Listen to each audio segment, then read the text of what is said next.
Hi, everybody, and welcome to this update video. I am Josh Peck. I hope you are all doing well today. Did you know that there are examples of a strange form of time travel in the Bible? And it's not what we typically think of when it comes to time travel. No one in the Bible jumps into a high-tech machine and travels to the past or the future. However, it seems that God himself has initiated a type of time travel for his prophets in the past. And this also has a bit to do with the rapture and the two witnesses. So we have a lot of exciting things to talk about in our update video today. We will be asking the question, was Elijah's rapture actually time travel?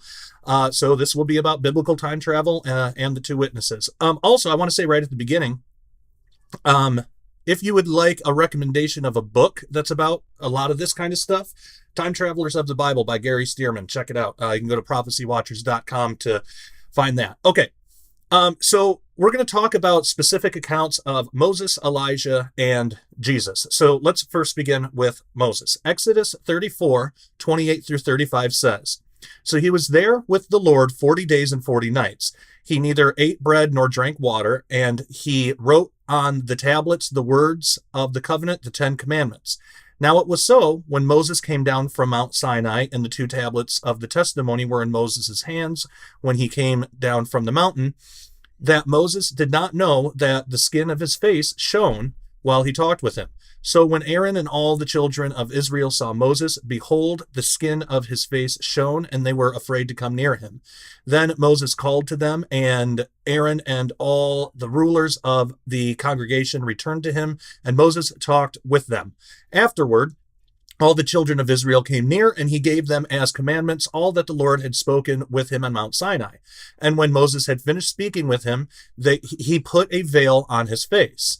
And whenever Moses went in before the Lord to speak with him, he would take the veil off until he came out, and he would come out and speak to the children of Israel, whatever he had been commanded. And whenever the children of Israel saw the face of Moses, that the skin of Moses' face shone, then Moses would put the veil on his face again until he went in to speak with him." Okay, so pay special attention to the fact that Moses was on a mountain with the Lord for 40 days and nights while he fasted, and when he was done, his face shone. Now, many scholars believe this event occurred sometime around 1400 BC. Now, let's look at a similar account, but this time of Elijah. So 1 Kings 19:5-13a says, "Then he lay and slept under a broom tree. Suddenly an angel touched him and said to him, 'Arise and eat.' Then he looked, and there by his head was a cake baked on coals and a jar of water. So he ate and drank and lay down again. And the angel of the Lord came back the second time and touched him and said, 'Arise and eat, because the journey is too great for you.' So he arose and ate and drank, and he went in the strength of that food 40 days and 40 nights as far as Horeb, the mountain of God. And there he went into a cave and spent the night in that place. And behold, the word of the Lord came to him, and he said to him, 'What are you doing here, Elijah?' So he said, 'I have been very zealous for the Lord God of hosts, for the children of Israel have forsaken your covenant, torn down your altars, and killed your prophets with the sword. I alone am left, and they seek to take my life.' Then he said, 'Go out and stand on the mountain before the Lord.' And behold, the Lord passed by, and a great and strong wind tore into the mountains and broke the rocks in pieces before the Lord. But the Lord was not in the wind. And after the wind, an earthquake, but the Lord was not in the earthquake. And after the earthquake, a fire, but the Lord was not in the fire. And after the fire, a still small voice. So it was, when Elijah heard it, that he wrapped his face in his mantle and went out and stood in the entrance of the cave." Okay, now in this account, we see some similarities to Moses. First, we have a 40-day and night fast, as evidenced by the phrase, "He went in the strength of that food 40 days and 40 nights as far as Horeb, the mountain of God." And that phrase also gives us our second similarity, a meeting with the Lord on a mountain. Third, when Elijah heard the still small voice of the Lord, he wrapped his face with his mantle. Now, why might this be? It doesn't say specifically, but could it be that a similar event happened with Elijah that happened with Moses? Could it be that Elijah's face was shining as well? It's at least a possibility, but we have two references. Moses had to cover his face, and we see an instance here where Elijah covered his face as well. So it's at least a possibility that face shining effect happened with Elijah as well. Can't say for sure, but maybe. Also, I should note that most scholars believe that this event would have occurred around 900 BC, so about 500 years after Moses. So now that we have a fair grasp on these two accounts, let's look at one of Jesus. Let's look at one of Jesus's accounts and see if we can tie all these together. Now, we know from Matthew chapter 4 that Jesus had his 40-day and night fast as well, very similar to Moses and Elijah. But let's skip ahead to Matthew 17, 1 through 8, which says, "Now after 6 days, Jesus took Peter, James, and John, his brother, led them up on a high mountain by themselves, and he was transfigured before them.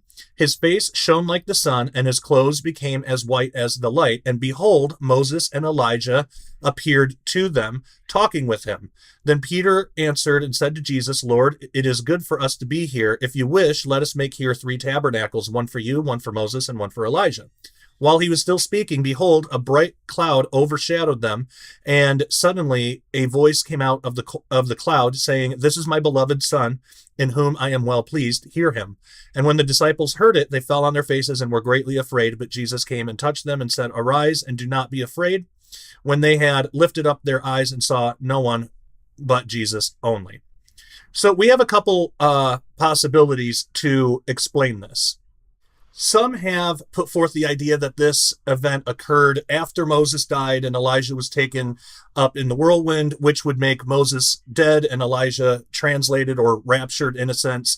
And this would be Elijah in his glorified body and Moses as a spirit from Abraham's bosom. Now, it doesn't say exactly that Moses and Elijah were in spirit or glorified bodies. It doesn't really say one way or another. Now, it does say, if we read it from Luke, and this is Luke 9:28 and on, that says, "Now it came to pass about 8 days after these sayings that he took Peter, John, and James and went up to the mountain to pray. And he prayed, and the appearance of his face was altered, and his robe became white and glistening. And behold, 2 men talked with him, who were Moses and Elijah, who appeared in glory and spoke of his decease, which he was about to accomplish at Jerusalem." And then later on, it mentions the glory again. In 32, "But Peter and those who were with him were heavy with sleep, and when they were fully awake, they saw his glory and the 2 men who stood with him." So some people say, well, if they appeared in glory, they were probably in their glorified bodies. But in the next verse, it says that Peter saw his glory, meaning the glory of Jesus, and the 2 men who stood with him. So it's probable that when it says these 2 men, Moses and Elijah, who appeared in glory, they're talking about the glory of Jesus, not necessarily that they had their own glorified bodies. So in light of that, and because it doesn't really say one way or another, that this, if was Moses' spirit and was Elijah translated at this point, it doesn't say one way or another. So this actually opens up a really exciting possibility. Now, remember, it says that Jesus's face shone like the sun, which is very similar to Moses and possibly Elijah as well, though it doesn't explicitly say it. But from the perspective of Jesus and the apostles, this would have been happening in real time. But what if, from Moses's perspective, from the earlier account, this exact event occurred for him while he was on the mountain with the Lord, the exact event that occurred right before his face began to shine? Similarly, 500 years later, and from Elijah's perspective, what if this transfiguration event occurred when he also was on the mountain and with the Lord before he wrapped his face in his mantle? That would mean that Jesus supernaturally broke the bonds of time and allowed the 3 of them to be together in one time and space, despite the fact that they were all hundreds of years apart. I mean, isn't that amazing? If true, this also opens the possibility for Elijah to be one of the 2 witnesses. And I know that I've done videos where I've said that the two witnesses are probably two new people, but there's actually a possibility here that I want to look at, because really it depends on how we understand one word, if it opens this possibility up or not. So let's look at it. And of course, for if there's anybody brand new, the two witnesses are two individuals that are talked about in Revelation that have these amazing skills of God that they can't be attacked. And they can breathe fire from their mouths, but eventually the Antichrist kills them. And it's a big mystery who are the two witnesses, because it doesn't explicitly say in Scripture.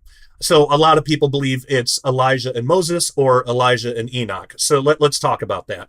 So 2 Kings 2, verses 1 and verse 11. Verses 1 and 11. So we're not going to read the whole passage, just those two verses. So verse 1 says, "And it came to pass when the Lord was about to take up Elijah into heaven by a whirlwind, that Elijah went with Elisha," that was his servant, his friend, "from Gilgal. Then it happened, as they continued on and talked, that suddenly," and we're in verse 11 now, "suddenly a chariot of fire appeared with horses of fire and separated the two of them, and Elijah went up by a whirlwind into heaven." Okay.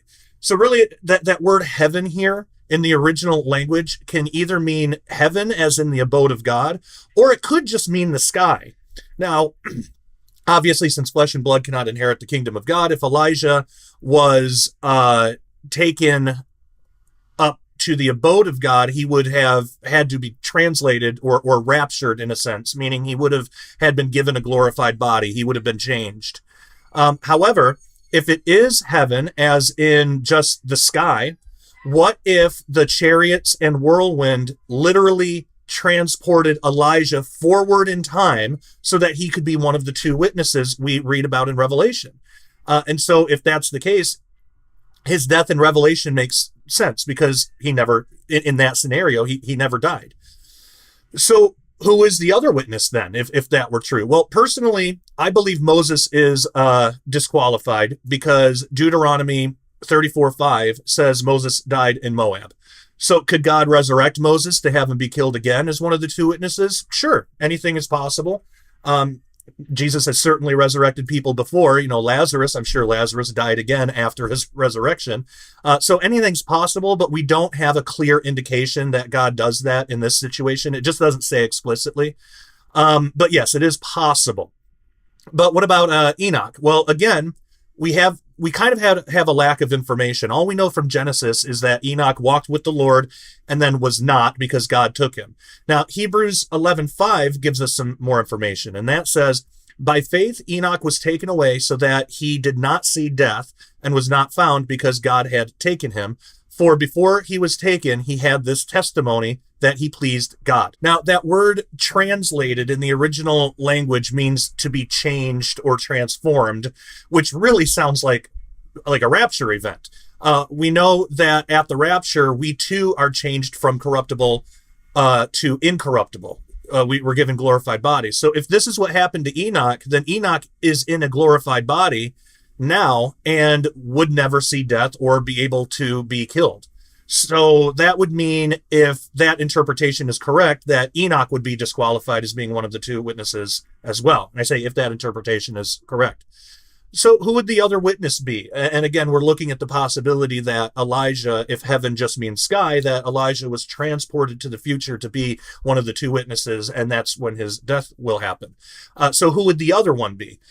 Well, from what I understand, we have a couple possibilities. Either both witnesses are just two new regular people that are born and live in the future during that time, and they're bestowed with amazing gifts from God and are killed by the Antichrist, or one witness is Elijah, taken from the past and put into the future, and the second is a new person that exists normally in that future time. Or, I guess there is a third possibility that God could resurrect Moses or resurrect somebody else and have that be one of the other witnesses. But however things end up shaking out, we can be assured that this future time that we read about in Revelation And the time of our rapture prior to that is quickly approaching. We certainly serve a powerful and amazing God who has made incredible promises to those who accept his son, Jesus Christ, as their Savior. If you haven't yet, give your life to Jesus, trust in him, and get to take part in the blessed hope with the rest of us.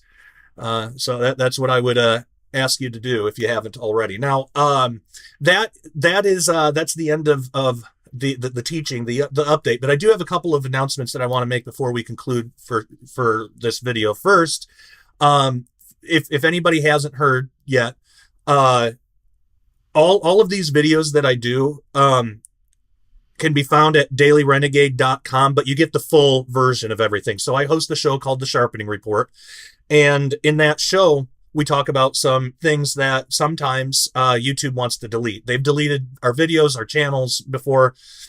So we have to have a place where we can store the full video for people who want to watch it, where we don't have to worry about censorship. So usually on the Sharpening Report, I'll do the first half of the episode for YouTube. And then the entire episode is available at dailyrenegade.com. Also, with dailyrenegade.com, you get episodes a couple weeks in advance. So you get early releases. Like the episode that's going to air on YouTube March 6th is available right now. And we got a lot of really cool upcoming events and by the way, videos. And by the way, before I talk about that, we do have a brand new website, and it's absolutely beautiful. It works seamlessly. It's really easy. Everybody so far absolutely loves it. And it's really simple, easy to use. We are raising money to be able to provide you guys with a phone app and a TV app for Daily Renegade. And it would look just like the website does. Really easy. It's similar to like Netflix, that kind of style, that kind of layout. Really easy to find and use. And people are absolutely loving it. So, brand new website. If you were a member of the old website and you saw that you had a cancellation, the reason that is because we didn't want both websites charging you. So Uscreen sent out an email to everybody explaining new login instructions. And then I sent an email explaining why your subscription was canceled. It was canceled only on the old website. It's active on the new website, but that email will have login instructions. And if you can't find it, check your spam folder, check all your folders for Uscreen. And if you still can't find it, just email me, joshpeckdisclosure@gmail.com. And I'll have them send you a new one. But all of your subscriptions are intact. And also at the beginning of your next payment cycle, whenever that is, whether you're monthly or yearly, you'll have to input your payment information again. And that's just because Wix wasn't going to share your payment information with Uscreen. And it's a safety thing. And I understand why that is. But that's it. And then if you're a brand new member, if you haven't gotten a membership yet, it's just really easy. Just head on over to dailyrenegade.com and get a membership. It's only $10 a month or $100 a year. And I highly suggest getting the $100 a year if you can do it, because it's really cheaper in the long run. Essentially, you get 2 months for free. If you're paying monthly, you're going to pay $120 a year. But the new website's amazing. It also has a community tab where we can all talk to each other, and you can post. It works just like Facebook.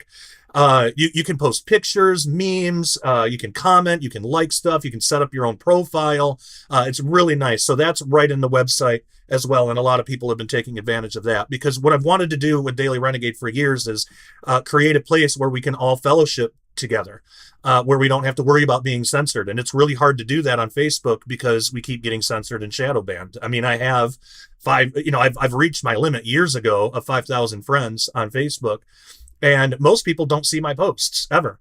And it's shadow banning. So it's really, really difficult. But at dailyrenegade.com, there is no censorship. There is no shadow banning. And if anybody were, the subscription is for a couple of reasons. For one thing, it's to cover our overhead, but also it's to help weed out trolls.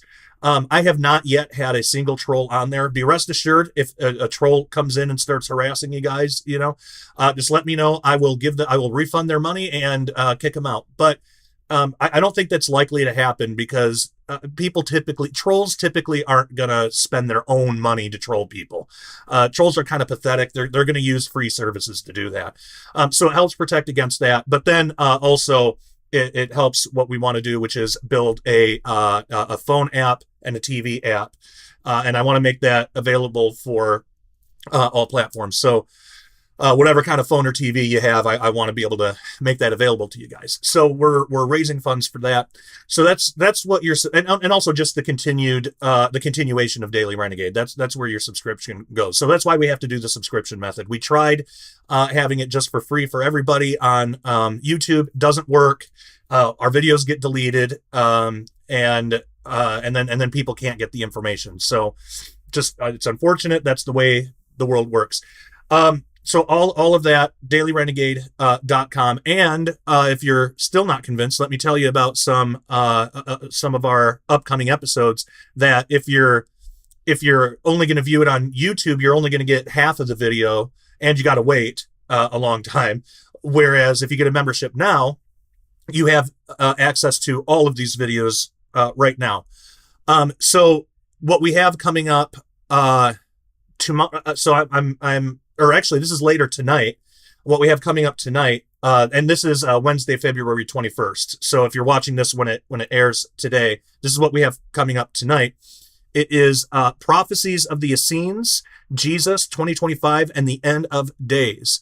So this is about the Dead Sea Scroll prophecies, and it's a very exciting video. I'm really, really excited to share this with you. It goes into just all of the not every single one because that would take forever, but some of the main Dead Sea Scroll Essene prophecies, how they were fulfilled to show how accurate of prophets they were, and then also some future stuff about what they say about our time, because it stands to reason if they were right about all this other stuff, they're probably going to be right about what they have to say about our time as well.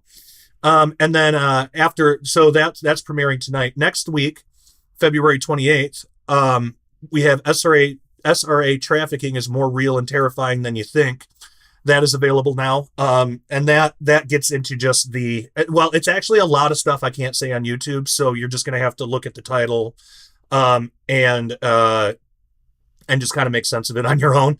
I wish I could say really what this video is about on YouTube, but if I do, YouTube will delete this video. So, but you'll know what it is when you just look at it. But that's available at dailyrenegade.com as well right now. And then on March 6th, this is something that I recorded yesterday, so it's available now, but it's Prophetic End of Our Empire Through the Path of Rome with special guest Terry Saka. Very important episode. It shows the state of where we're at right now in our country, and prophetically just what's about to happen. And also, like, you're not going to believe what's actually happening this March and June in terms of the economy. It's a really, really big deal, and it's something that will likely affect all of us. And so we all need to know about that. So that one, that is available right now at dailyrenegade.com. And I will say, just to be completely candid, I did end up putting that full video on YouTube for March 6th. So I didn't split that one in half. So if you wait till March 6th, you will get to see the whole video. But again, I mean, why wait when you can just get it right now? So we have that coming up, and then a lot of stuff. I do these update videos from time to time. So also, for many of you probably have already heard this, but just in case there are any that haven't, I'm moving to Oklahoma in probably a couple of weeks, 2 or 3 weeks, because I've accepted a job at Prophecy Watchers. Please keep me and my family in prayer, because we've been kind of having a difficult time finding a rental house, and there's one that we really like. Part of the problem is we have a big family. We have 5 kids and 3 cats. So So part of the problem is that we just have such a big family. It's hard to find a rental in our price range that can accommodate all of our needs. But we did find one that we really like. But the second part of the problem is we've been having some trouble with the rental company. We've been trying to get our information verified, and we've had to go back and forth, and it's kind of been hectic. So whether we can get this house or not, I mean, the house is pretty much perfect for us. And it's pretty close to Prophecy Watchers too, which is something that we really like.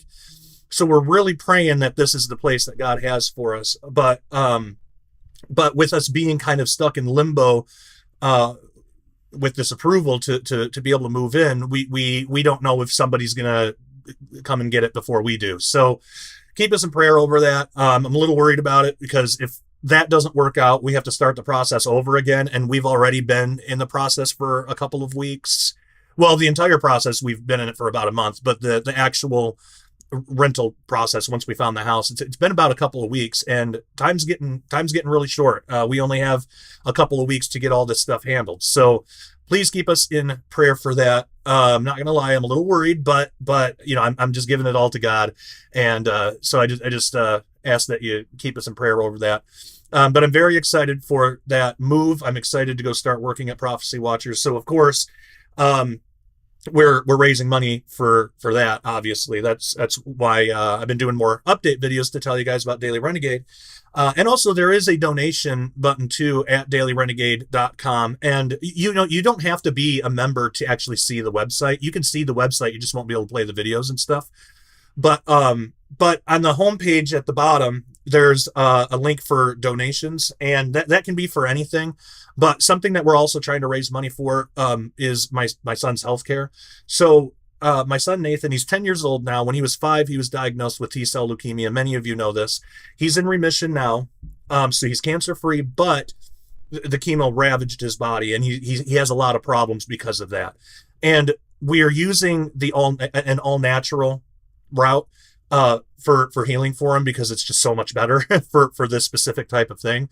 But none of that's covered by insurance, and the supplements he needs, the foods he needs, I mean, it's all got to be like clean, organic, like it's got to be really specialized things that are incredibly expensive, like drain your bank account kind of expensive. So if people want to donate to help Nathan out, that would be greatly appreciated, because again, none of this stuff is covered by insurance. And also on the website, I do have a link, and this stuff can be found in the description below too. I have that donation link, and also a link to Cornerstone Asset Metals. And if you're like me, the second that you hear gold or silver, you're like, it's a scam. I don't even want to hear it. I'm like that too. Believe me, I am. This is the only company that I trust, because they're all Christians. They're all brothers and sisters in Christ, and it's not just a name only. Like Terry Saka that I have coming on, he runs Cornerstone. And he knows about prophecy and Nephilim and all the stuff that we talk about. He's a great guy. And but so they're not just Christians in name only. They are absolutely on fire for the Lord, and they run it like a ministry. They're not going to they don't rip you off. I mean, you can basically get twice as much silver for the same price if you go through Cornerstone.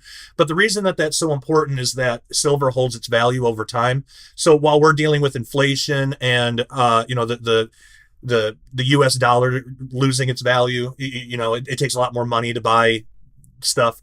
That doesn't happen as much with silver, really. Like silver maintains its value over time.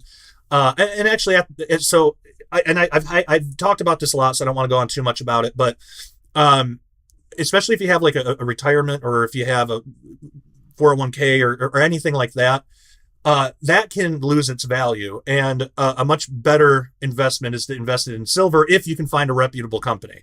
I don't suggest just people going and doing it with anybody. A lot of them are scammers. I mean, even the ones that say they're Christian, a lot of them are scammers.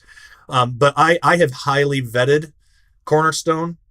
I've invested with them. They're not scammers.